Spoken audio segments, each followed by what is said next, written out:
Hello friends, आज हम बात करेंगे जीएसटी की। जीएसटी यानी गुड्स एंड सर्विसेज टैक्स। तो इसको सरकार द्वारा जुलाई 2017 में इंट्रोड्यूस किया गया था। और ये क्यों इंट्रोड्यूस किया गया था, पहले की टैक्स रजीम में ऐसी क्या प्रॉब्लम्स थी जिसकी वजह से जीएसटी को इंट्रोड्यूस करना पड़ा, तो वो सभी चीज़ें हम यहाँ पर समझेंगे। और साथ ही देखेंगे कि कौन सी ऐसे प्रोडक्ट्स हैं या फिर सर्विसेज हैं जहाँ पर जीएसटी अभी नहीं लगता है। तो आइए हम शुरू करते हैं वीडियो को। जो टॉपिक्स हम यहाँ पर कवर करने वाले हैं वो है taxation system in India, why GST was introduced, what is GST, evolution of GST, products outside GST और जीएसटी की एडवांटेजेस एंड डिसएडवांटेजेस। तो सबसे पहले हम देखते हैं टैक्सेशन सिस्टम इन इंडिया। तो जैसे कि हम लोगों को पता है कि यहाँ पर दो तरह के टैक्सेशन सिस्टम है, एक डायरेक्ट और इनडायरेक्ट। तो जो डायरेक्ट टैक्स है, कोई भी टैक्स हो उसमें हमें दो बातों का ध्यान रखना है। सबसे पहले कि वो टैक्स किसके ऊपर लग रहा है, और दूसरा कि उस टैक्स को सरकार तक कौन पहुंचा रहा है।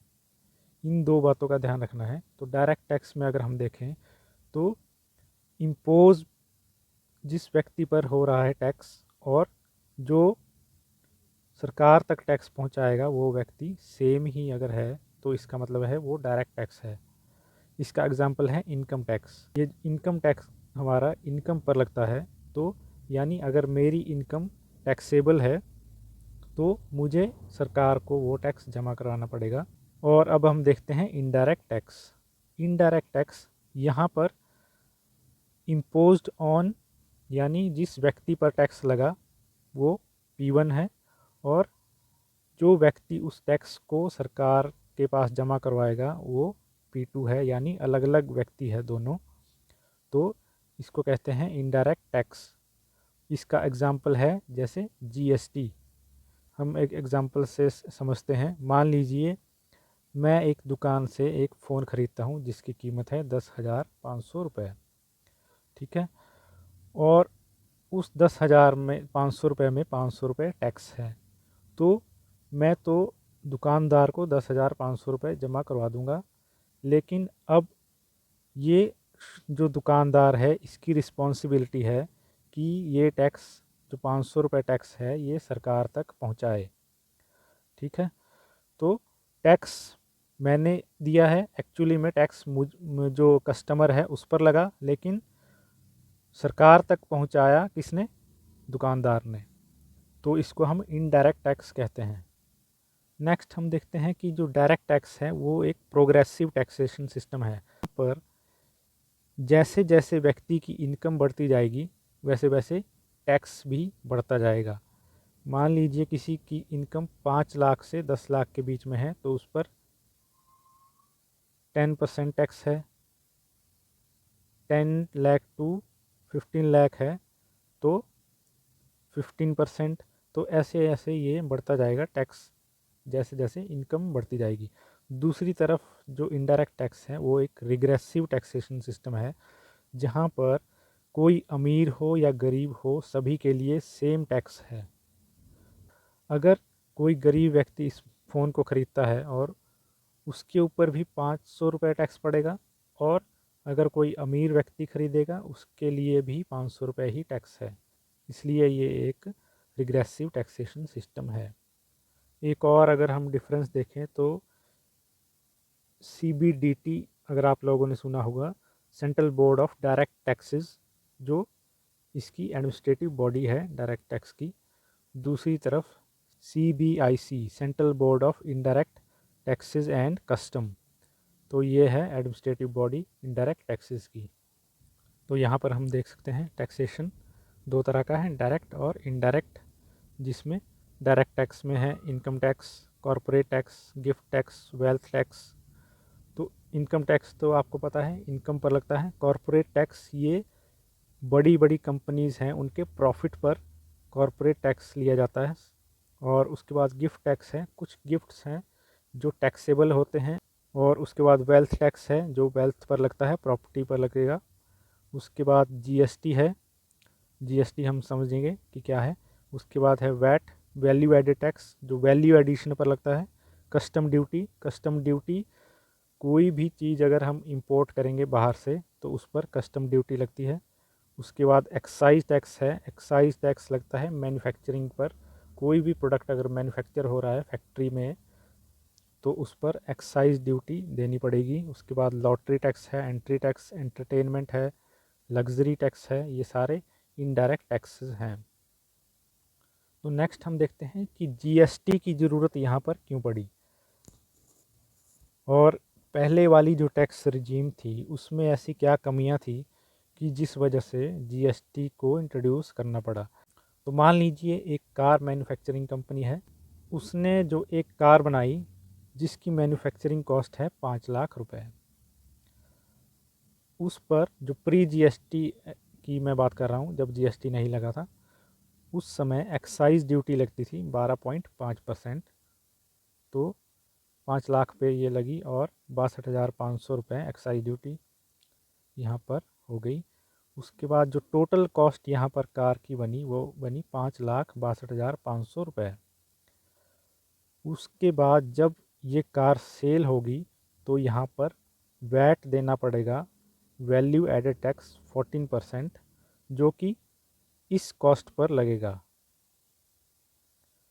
तो ये कितना हुआ, 78,750 रुपये। इस तरह से जो फाइनल वैल्यू यहाँ पर आई वो आई 6,41,250 रुपये।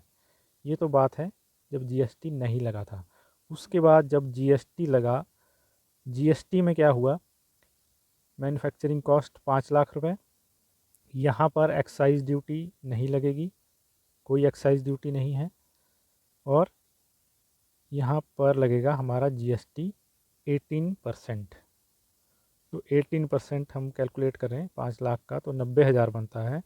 और इस तरह से जो फाइनल कॉस्ट यहाँ पर आई कार की वो आई 5,90,000 रुपये। तो यहाँ पे हम देख सकते हैं कि जीएसटी में और वैट में लगभग 51,000 रुपये का फ़र्क पड़ रहा है। तो इससे जीएसटी लगाने से कीमत जो है प्रोडक्ट की और सस्ती हो गई।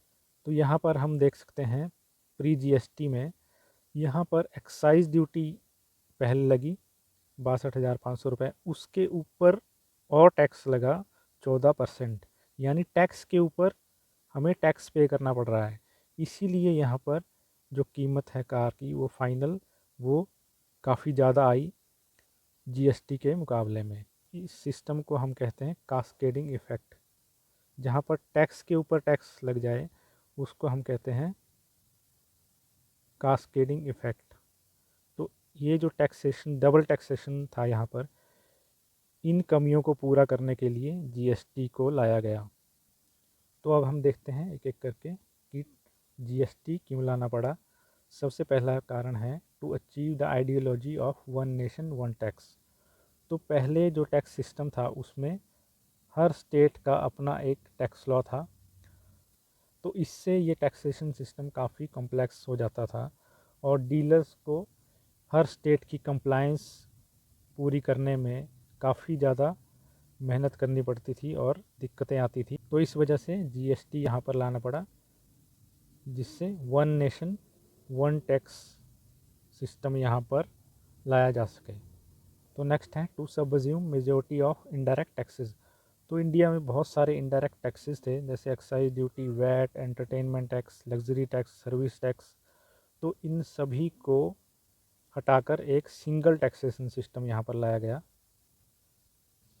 नेक्स्ट है to eliminate the cascading effect of taxes.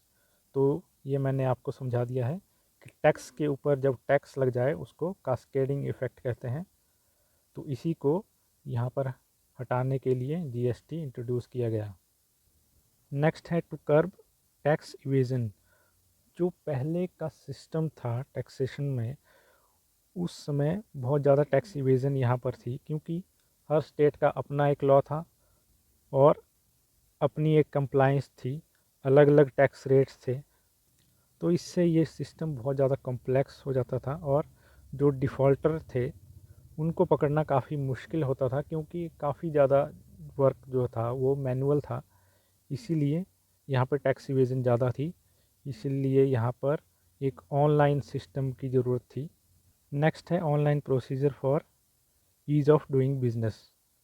तो जीएसटी एक ऑनलाइन बेस्ड सिस्टम है। यहाँ पर आपको भाग दौड़ नहीं करनी पड़ेगी, आपको ऑफिसेज़ के चक्कर नहीं लगाने पड़ेंगे, तो इससे ईज़ ऑफ डूइंग बिजनेस बढ़ेगा।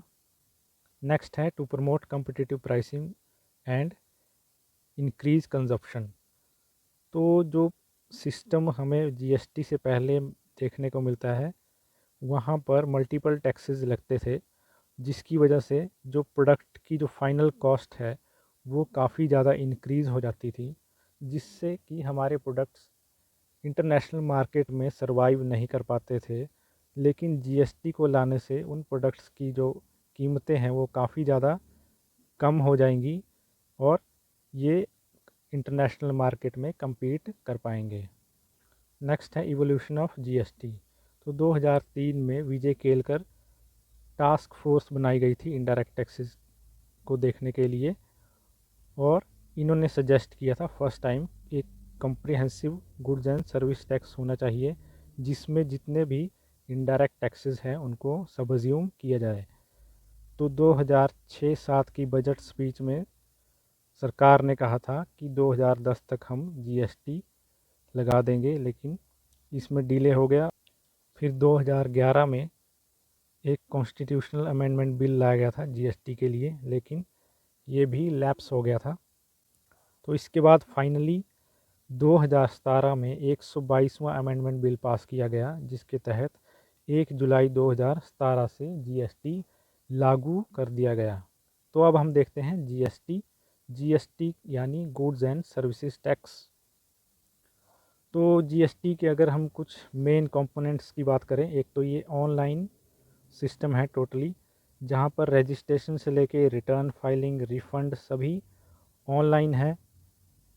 सेकंड, एचएसएन कोड का यहाँ पर बहुत बड़ा रोल है। एचएसएन का मतलब है हार्मोनाइज सिस्टम ऑफ नोमेनक्लेचर। तो कोई भी प्रोडक्ट या सर्विस है उसके लिए एक फ़िक्स एचएसएन कोड दिया होता है। तो उसका प्रयोग यहाँ पर किया गया है कि जब भी कोई डीलर या कोई दुकानदार कोई भी इनवॉइस बनाएगा उसमें एचएसएन कोड मेंशन करना बहुत ज़्यादा ज़रूरी है, क्योंकि एचएसएन कोड से ही हमें पता चलेगा कि उस पर कितना टैक्स रेट है, 5% है, 12 है, 18 है, 28 है। तो एचएसएन कोड मेंशन करना बहुत ज़रूरी है। तो अगर आप लोग कभी भी दुकान से कुछ ख़रीदते हैं तो आप लोग उसमें बिल में ज़रूर देखिए कि एचएसएन कोड मेंशन है या नहीं।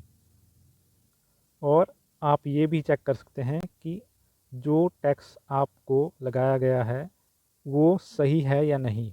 तो एचएसएन कोड को आप अगर गूगल में सर्च करेंगे और उसके ऊपर जीएसटी रेट देखेंगे तो आपको एग्जैक्ट रेट वहाँ पर मिल जाएगा कि कितना रेट वहाँ पर आपके प्रोडक्ट पर लग रहा है। नेक्स्ट है, यहाँ पर जो जीएसटी है उसको डिवाइड किया गया है सेंट्रल जीएसटी और स्टेट जीएसटी में, और इनके लिए एक इंटीग्रेटेड टैक्स है जिसको हम कहते हैं आईजीएसटी। तो जब भी इंट्रा स्टेट ट्रांजैक्शन होगी यानी विद इन स्टेट ट्रांजैक्शन होगी, वहाँ पर सीजीएसटी प्लस एसजीएसटी लगेगा। अगर इंटर स्टेट आपकी ट्रांजैक्शन है तो वहाँ पर आईजीएसटी लगेगा। तो मान लीजिए अगर आप अपने नियर बाय शॉप में जाते हैं, या मान लो कोई बिग बाज़ार है, बिग बाज़ार में अगर आप जाएंगे तो वहाँ पर आप सामान ख़रीदेंगे, वहाँ पर लगेगा सीजीएसटी प्लस एसजीएसटी। अगर आप अमेज़ॉन से मान लो कोई चीज़ मंगवाते हैं और वो चीज़ कोई दूसरे स्टेट से आ रही है तो वहाँ पर आपके इनवॉइस में आईजीएसटी लगेगा। तो आप लोग चेक कर के देख सकते हैं, जब भी आप कोई चीज़ ऑनलाइन मंगवाएं तो वहाँ पर देखें अगर वो दूसरे स्टेट से आ रहा है तो वहाँ पर आईजीएसटी होना चाहिए। नेक्स्ट है जो टैक्सेशन रेट है जीएसटी में, 4 रेट यहाँ पर रखे गए हैं, 5%, 12%, 18 और 28%। नेक्स्ट एक बहुत ही इम्पोर्टेंट चीज़ है ई वे बिल। तो ई वे बिल यहाँ पर क्या है, अगर कोई भी ट्रांजैक्शन या इनवॉइस की वैल्यू 50,000 से ऊपर है या उसके बराबर है तो यहाँ पर ई वे बिल भरना मैंडेटरी हो जाएगा अगर किसी भी इनवॉइस की वैल्यू 50,000 से ऊपर है। नेक्स्ट है एप्लीकेबल, जो जीएसटी है वो एप्लीकेबल ऑन सप्लाई साइड, यानी जब भी किसी भी गुड या सर्विसेज की सप्लाई होगी यहाँ पर जीएसटी लगेगा। जैसे आप देख सकते हैं वैट यानी वैल्यू एडेड टैक्स, जब भी वैल्यू एडिशन होगी वहाँ पर वैट लगेगा। एक्साइज, जब भी कोई चीज़ मैन्युफैक्चर होगी वहाँ पर एक्साइज ड्यूटी लगेगी। सेल टैक्स, जब भी किसी चीज़ की सेल होगी तो यहाँ पर सेल टैक्स लगेगा। वैसे ही जब भी कोई प्रोडक्ट, गुड्स या सर्विसेज की सप्लाई होगी वहाँ पर जीएसटी एप्लीकेबल होगा। तो नेक्स्ट है जो जीएसटी है एक डेस्टिनेशन बेस्ड टैक्स है। डेस्टिनेशन बेस्ड टैक्सेशन का मतलब हुआ कि जहाँ पर गुड्स कंज्यूम होंगे, जिस स्टेट में गुड्स को कंज्यूम किया जाएगा उस स्टेट को वो टैक्स जाएगा। तो इसको हम ऐसे समझते हैं, मान लीजिए एक महाराष्ट्र है, महाराष्ट्र में कोई शूज़ बनाने की एक फैक्ट्री है, तो जीएसटी से पहले क्या था कि अगर ये शूज़ महाराष्ट्र के अंदर सप्लाई करती है तो भी टैक्स महाराष्ट्र को जाएगा, अगर महाराष्ट्र के बाहर भी सप्लाई करती है तो भी टैक्स महाराष्ट्र को ही जाएगा। लेकिन अब ऐसा नहीं है, अब क्योंकि ये डेस्टिनेशन बेस्ड टैक्सेशन सिस्टम है तो यहाँ पर अगर महाराष्ट्र की कोई कंपनी पंजाब को सप्लाई कर रही है तो ये टैक्स जाएगा पंजाब को, यानी जहाँ पर गुड्स कंज्यूम किए जा रहे हैं वहाँ पर उस स्टेट को वो टैक्स जाएगा। इसका मतलब हुआ कि जितने भी मैन्युफैक्चरिंग स्टेट्स हैं उनके लिए जीएसटी काफ़ी ज़्यादा नुकसानदायक है, क्योंकि उनका जो टैक्स था वो बाहर जा रहा है दूसरे स्टेट्स को। जो कंज्यूमर स्टेट्स हैं उनके लिए जो जीएसटी है वो काफ़ी ज़्यादा फ़ायदेमंद रहा, क्योंकि जितनी ज़्यादा कंजप्शन वहाँ होगी उतना ज़्यादा टैक्स उस स्टेट को आएगा। तो जो मैन्युफैक्चरिंग स्टेट्स हैं जैसे महाराष्ट्र, गुजरात, तमिलनाडु, इन लोगों ने काफ़ी जीएसटी का विरोध किया था, क्योंकि इनका जो टैक्स जो इनको आना, इन स्टेट्स को आना चाहिए मैन्युफैक्चरिंग का, वो टैक्स जीएसटी में अब कंज्यूमिंग स्टेट्स को जाएगा। नेक्स्ट है डुअल जीएसटी, ये मैंने आपको पहले ही बता दिया है कि सीजीएसटी प्लस एसजीएसटी यहाँ पर लगेगा, सेंट्रल जीएसटी और स्टेट जीएसटी, और अगर इंटर स्टेट सप्लाई है वहाँ पर आईजीएसटी लगेगा। नेक्स्ट है जीएसटी के जो रेट्स हैं वो म्यूचुअली डिसाइड होंगे, स्टेट्स और सेंटर इनको डिसाइड करेगा म्यूचुअली। नेक्स्ट है मल्टीपल रेट्स। मल्टीपल रेट्स मानो ये मैंने आपको पहले ही बता दिया है कि 5%, 12%, 18% और 28% ये रेट्स रहेंगे। उसके अलावा भी कुछ रेट्स हैं।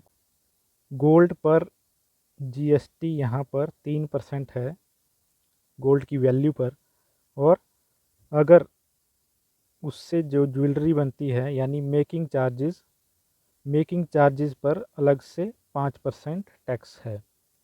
ऐसा इसलिए किया गया क्योंकि जो पहले का जो टैक्सेशन सिस्टम था उसमें गोल्ड पर एक सर्विस टैक्स था 1% और वैट था 1%। तो आप देख सकते हैं कि 5% यहाँ पे मिनिमम टैक्स रेट है जीएसटी में, लेकिन अगर हम 5% टैक्स यहाँ पर लगाते उससे गोल्ड की जो ज्वेलरी है वो बहुत ज़्यादा महंगी हो जाती, क्योंकि आप जानते हैं जो इंडिया है, इंडिया में ज़्यादातर गोल्ड इंपोर्ट करके लाया जाता है, और अगर इसके रेट्स यहाँ पर टैक्सेशन अगर हम यहाँ पर बढ़ा देते तो जो स्मगलिंग यहाँ पर बहुत ज़्यादा बढ़ जाती। इसीलिए यहाँ पर जो जीएसटी है, जीएसटी यहाँ पर अलग से एक रेट 3% यहाँ पर लगाया गया है गोल्ड पर, और 5% मेकिंग पर लगाया गया है। नेक्स्ट है जीएसटी में जो टैक्सेस कवर हैं, indirect taxes, excise duty, service tax, VAT, luxury tax etcetera. तो बहुत सारे टैक्सेस हैं जो जीएसटी में सबज्यूम हो गए हैं। नेक्स्ट है जीएसटी काउंसिल। तो जीएसटी काउंसिल का काम है जीएसटी से रिलेटेड कोई भी अगर चेंज यहाँ पर लाना है या टैक्स रेट्स बढ़ाने हैं घटाने हैं या किस प्रोडक्ट्स को 5% में लाना चाहिए, किसको 12 में लाना है, किसको 18 में, तो वो सभी डिसाइड करता है जीएसटी काउंसिल। तो जीएसटी काउंसिल का जो चेयरमैन है वो होती हैं फाइनेंस मिनिस्टर। इसके अलावा इसके मेंबर्स जो होते हैं वो स्टेट्स के मिनिस्टर्स हैं या फिर ministers nominated by state governments. और यहाँ पर वोटिंग पावर अगर आप देखें तो 1/3 वोटिंग पावर है सेंटर की और 2/3 वोटिंग पावर है स्टेट्स की। और जो मेजॉरिटी होगी वो डिसाइड होगी by 3/4 of total votes. Next है कुछ ऐसे गुड्स भी हैं जिनको जीएसटी में नहीं लाया गया है या जिनके ऊपर जीएसटी अभी नहीं लागू किया गया है, जैसे पेट्रोलियम प्रोडक्ट्स हैं, high speed diesel, motor spirit petrol, natural gas है, एविएशन टरबाइन फ्यूल है या फिर लिक्कर है। तो इनको जीएसटी के अंदर क्यों नहीं लाया गया, इसको हम समझते हैं। तो अगर हम यहाँ पर एक एग्ज़ाम्पल के ज़रिए समझें कि पेट्रोलियम पर या इन जो सारे प्रोडक्ट्स हैं इन पर जीएसटी क्यों नहीं लगाया गया, तो इस समय अगर पेट्रोल की कीमत है 100 रुपीज़ पर लीटर तो उसमें लगभग 55 रुपये केवल टैक्स है, मतलब 55% टैक्स लग रहा है पेट्रोलियम पर। इसमें स्टेट्स और सेंटर दोनों का ही हिस्सा है। तो अगर हम जीएसटी में देखें, जीएसटी में हाईएस्ट जो टैक्स रेट है वो है 28%। तो अगर हम जीएसटी यहाँ पर लगाते तो पेट्रोलियम की कीमतें कम हो जाती और 28% यहाँ पर टैक्स जो हाईएस्ट टैक्स है जीएसटी में वो लगता। इसी वजह से यहाँ पर जीएसटी नहीं लागू किया गया क्योंकि उससे स्टेट और सेंटर को काफ़ी ज़्यादा नुकसान होता। उसी तरह से यहाँ पर जो शराब है ये लिक्कर है उसके ऊपर एक्साइज ड्यूटी लगती है और हर स्टेट का अपना एक एक्साइज लॉ है जिसके हिसाब से वो टैक्स लगाता है लिक्कर पर। और ये जो टैक्स है ये बहुत बड़ा हिस्सा है उनके रेवेन्यू का, तो इसीलिए इन प्रोडक्ट्स को फ़िलहाल जीएसटी के बाहर रखा गया है। तो नेक्स्ट है एडवांटेजेस ऑफ जीएसटी। जीएसटी को लाने से क्या क्या फ़ायदे हुए हैं। सबसे पहला है creation of common national market. जहाँ पर पहले बहुत सारे स्टेट्स हैं, स्टेट्स के अपने अपने लॉज थे और उन लॉज के अलग अलग रेट्स थे, तो इस सभी को मर्ज करके एक सिंगल टैक्सेशन यहाँ पर आ गया है जीएसटी, जिससे एक कॉमन नेशनल मार्केट यहाँ पर बन गई है जो कि डीलर्स के लिए भी और कंज्यूमर्स के लिए भी काफ़ी ज़्यादा फ़ायदेमंद है। नेक्स्ट है मिटिगेशन ऑफ कास्केडिंग इफ़ेक्ट। तो कास्केडिंग इफ़ेक्ट यहाँ पर ख़त्म हो गया। नेक्स्ट है रिडक्शन इन टैक्स बर्डन। तो जहाँ पर मल्टीपल टैक्सेस लगते थे, पहले की जो टैक्स रेजिम थी उसमें मल्टीपल टैक्सेस यहाँ पर देने पड़ते थे और जिनका भार अल्टीमेटली कंज्यूमर को उठाना पड़ता था, वो टैक्स बर्डन यहाँ पर कम हुआ। Making Indian products more competitive in international market. तो जो प्रोडक्ट्स के रेट जब यहाँ पर कम होंगे तो हमारे प्रोडक्ट्स इंटरनेशनल मार्केट में कम्पीट कर पाएंगे। नेक्स्ट है ईज़ ऑफ डूइंग बिजनेस। ये मैंने पहले भी आपको बता दिया कि जीएसटी जो है एक ऑनलाइन बेस्ड टैक्सेशन सिस्टम है। यहाँ पे हर चीज़ ऑनलाइन है और सिंगल प्लेटफॉर्म पर आपका एक रजिस्ट्रेशन से लेके रिटर्न फाइलिंग और आपका रिफ़ंड भी सिंपल एक क्लिक पर हो जाएगा। तो इसलिए ये ईज़ ऑफ डूइंग बिजनेस में बहुत ज़्यादा हेल्पफुल है। नेक्स्ट है इसकी कुछ डिसएडवांटेजेस भी है। सबसे पहला है GST scheme has increase the cost of operation. तो यहाँ पे कॉस्ट ऑफ ऑपरेशन कैसे इंक्रीज़ हुई, जो छोटे डीलर्स हैं उनके लिए यहाँ पे प्रॉब्लम खड़ी हो गई है क्योंकि ये एक ऑनलाइन सिस्टम है और हर कोई इसको हैंडल नहीं कर सकता है जब तक उसको प्रॉपर ट्रेनिंग नहीं दी जाए, जब तक उसको सॉफ्टवेयर की नॉलेज ना हो वो काम नहीं कर सकता। इसलिए जो छोटे डीलर्स हैं उनको एक प्रोफेशनल पर्सन हायर करना पड़ेगा जीएसटी से रिलेटेड काम करने के लिए, जिसकी वजह से उनकी जो कॉस्ट ऑफ ऑपरेशन है वो बढ़ जाएगी। नेक्स्ट है अगर not being GST compliant can attract penalties. अगर कोई पर्सन या डीलर जीएसटी के कंप्लायंट पूरा नहीं करता है तो उसको काफ़ी ज़्यादा हैवी पेनल्टी यहाँ पर देनी पड़ सकती है, क्योंकि जीएसटी में काफ़ी ज़्यादा स्ट्रिंजेंट पेनल्टीज़ रखी गई है। नेक्स्ट है manufacturing state lose revenue on bigger scale.